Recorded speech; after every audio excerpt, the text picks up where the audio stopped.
સામાન્ય જ્ઞાનમાં page number 34, chapter છે 16, ખંડો અને મહાસાગરો. તો પૃથ્વી પર કુલ 4 મહાસાગરો આવેલા છે, જેના નામ છે પેસિફિક. પેસિફિકને પ્રશાંત મહાસાગર પણ કહે છે, બરાબર. એટલાન્ટિક મહાસાગર, હિન્દ મહાસાગર અને આર્કટિક મહાસાગર.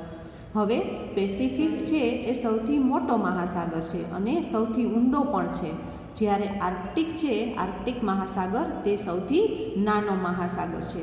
હવે આપણે પૃથ્વી પર આવેલા 7 ખંડોની વાત કરીએ તો પૃથ્વી પર 7 ખંડો આવેલા છે: એશિયા, યુરોપ, ઓસ્ટ્રેલિયા, ઉત્તર અમેરિકા, દક્ષિણ અમેરિકા, આફ્રિકા અને એન્ટાર્કટિકા.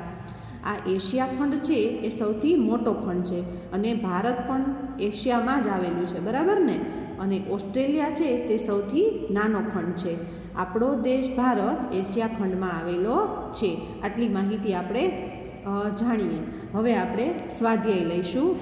તો સ્વાધ્યાયમાં પહેલું છે, નીચે આપેલા વિધાનોમાંથી ખરા વિધાનો સામે રાઈટ કરવાનું અને ખોટા વિધાનો સામે ચોકડી કરવાની. પહેલું છે, આપણે પૃથ્વી પર રહીએ છીએ. સાચું છે, આપણે પૃથ્વી પર જ રહીએ છીએ. પૃથ્વી ખૂબ વિશાળ છે, તો એમાં પણ સાચું આવશે, બરાબર ને. પૃથ્વીના 71% ભાગ પર જમીન આવેલી છે, જે ખોટું છે. 71% તો પાણીનો ભાગ છે, બરાબર. પછી સમુદ્રનું પાણી મીઠું હોય છે, તો એ વાત ખોટી છે, ખારું હોય છે સમુદ્રનું પાણી. પૃથ્વી પર 4 મહાસાગરો આવેલા છે, તો સાચું. પૃથ્વી પર 7 ખંડો આવેલા છે, એ પણ સાચું. એટલાન્ટિક એ સૌથી મોટો મહાસાગર છે, જે ખોટું છે, બરાબર ને. આર્કટિક છે એ પેસિફિક છે એ સૌથી મોટો મહાસાગર છે. ઓસ્ટ્રેલિયા સૌથી નાનો ખંડ છે, તો એ વાત સાચી છે. અને પેસિફિક સૌથી નાનો મહાસાગર છે, જે ખોટી વાત છે. પેસિફિક છે સૌથી મોટો મહાસાગર છે. ભારત દેશ એશિયા ખંડમાં આવેલો છે, તો સાચું. હવે નીચે આપેલા પ્રશ્નના ઉત્તર 1-2 શબ્દમાં લખો. પૃથ્વીના કેટલા ટકા ભાગ પર પાણી આવેલું છે? તો કે 71% ભાગ ઉપર. પૃથ્વી પરના પાણીના વિશાળ ભાગને શું કહે છે? તો કે મહાસાગર, સમુદ્ર અથવા તો સાગર. પૃથ્વીની જમીનના વિશાળ ભાગને શું કહે છે? તો કે ખંડ કહેવાય એને, બરાબર.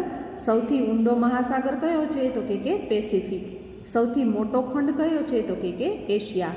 અને સૌથી નાનો મહાસાગર કયો છે? તો કે આર્કટિક, બરાબર. હવે પ્રશ્ન નંબર 3 લઈએ. પૃથ્વી પર આવેલા મહાસાગરોના નામ લખો. જે અહીંયા આપેલા છે એ તમારે, આ બાજુ આપેલા છે એ તમારે લખવાના રહેશે. અને પૃથ્વી પર આવેલા 7 ખંડોના નામ લખો. જે પણ અહીંયા આપેલા છે એ તમારે અહીંયા લખવાના રહેશે.